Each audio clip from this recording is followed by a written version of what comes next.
I believe by now, African leaders on the continent of Africa, they are not going to be happy with the former president of South Africa, Jacob Zuma, when he went to Burkina Faso. He lined up at least 7 key points which are important highlights in his speech. I'm going to present that to you. You will agree with me that he offended them, including the international community, ECOWAS, African Union, everybody collect. Jacob Zuma condemned everybody who says that Burkina Faso, there was coup d'etat in Burkina Faso.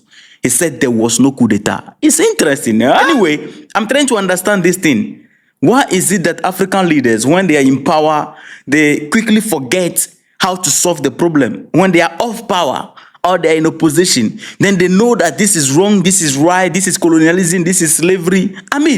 But when they're in power, anyway, if today is your first time, this is Official Survivor Media. Here, we discuss everything, especially things regarding Africa. Make sure you like the video to encourage YouTube to understand that we are doing something very important here. In Burkina Faso, the former president of South Africa, Jacob Zuma, went to Burkina Faso, the capital city, and he went there with the goal of joining a major gathering which just happened in Burkina Faso. And this is a gathering that focuses on African unity and the African diaspora. It's a program that is bridging the Africans on the continent and the diaspora together. When you watch the report and videos, the event brings together leaders, thinkers, activists, and cultural figures from across Africa and from African communities around the world. What is the goal? The goal is to build stronger bonds and to promote Pan-African unity and to support our own development. You know, development is going on in Burkina Faso. So these people went there, investors also went there. The goal is to promote our own, all right? The program was organized by the African Diaspora Development Institute. The leader of this group is Dr. Arikana. Nearly 700 people of African descent traveled to Burkina Faso for this particular event.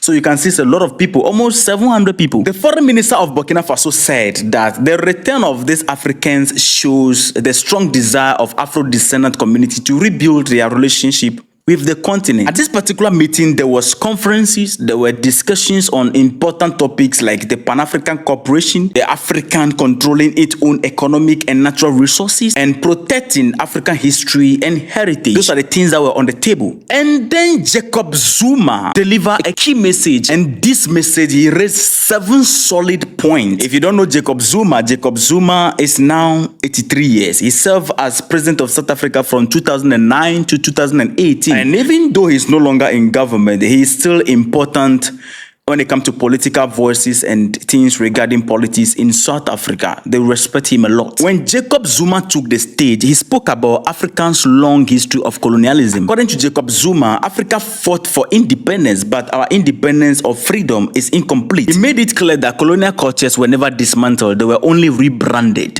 Discussion was about this continent, Africa.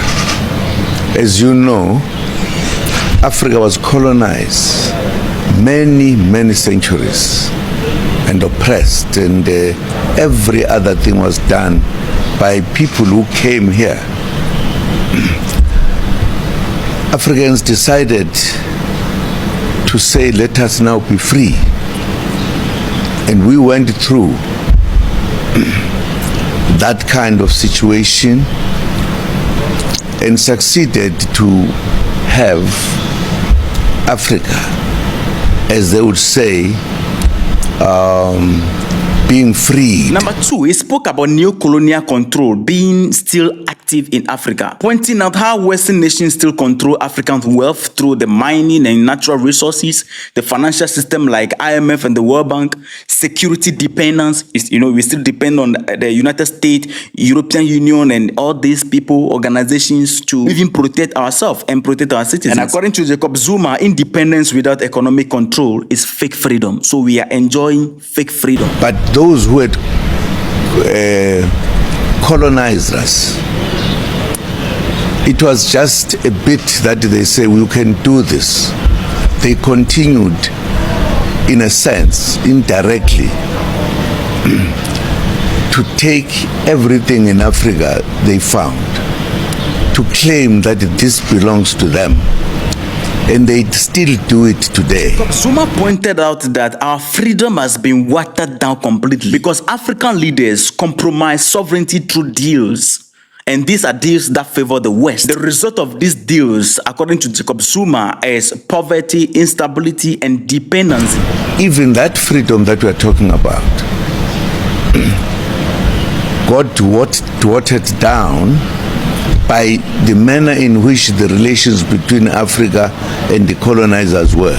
Because colonizers still believe it was their own.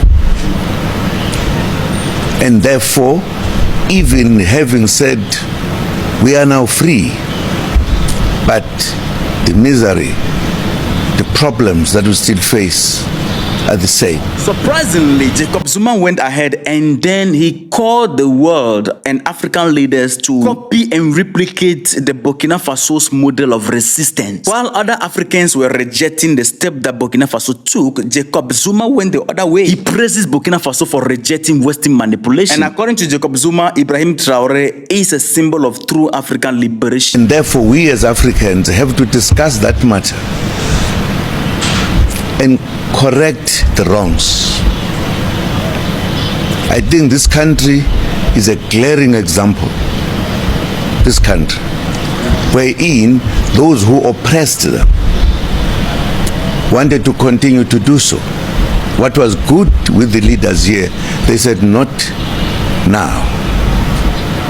And it was therefore important to discuss with the president here. What can we do to ensure that this process that has been taken begins again in Africa to finally liberate Africa?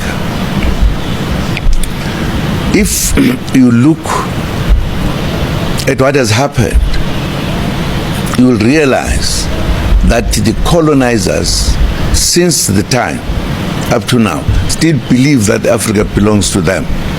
And what we are discussing is, no, that time must end. We should run our own affairs.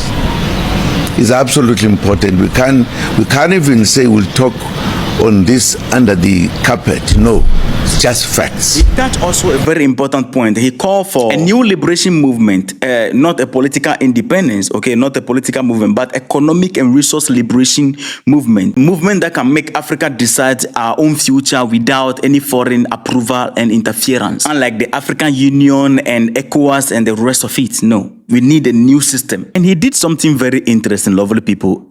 Jacob Zuma, when he was talking, he said, look, we can't discuss everything that we spoke about here because it is not a thing that we want to tell the whole world what we are doing. No, sometimes you need to keep your secret away from the enemy. You build in silence. That is one thing I learned from China. China actually developed a Chinese-centered strategy away from the Western surveillance. When everybody was busy trying to grab influence, they were building before we realized, oh, China is everywhere. That is how we need to do it. We discuss things related to what I've just talked about, and as you know, I can't give you all the details because we were discussing as Africans, and we are not necessarily saying we want to tell the world what is happening.